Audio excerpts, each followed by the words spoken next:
Matumaini yangu hubuheri wa afya. Ujambo na karibu katika taarifa za leo. Jina langu ni Rose Mwende. Maafisa watatu wa polisi walipigwa risasi Jumatatu usiku na genge la wahalifu wakati wa doria katika eneo la Free Area, mji wa Nakuru. Afisa mmoja kutoka kituo cha polisi cha Bondeni alifariki dunia huku wengine wawili wakijeruhiwa katika shambulizi hilo.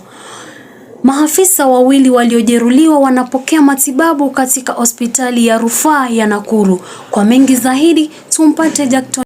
Komishona wa kaunti ya Nakuru Leiford Kibara amesema kuwa washukiwa 4 walikamatwa kufikia leo Jumatatu na bunduki aina AK47 ikipatikana. Nikiripotia kutoka kaunti ya Nakuru, jina langu ni Jackton Shadrack.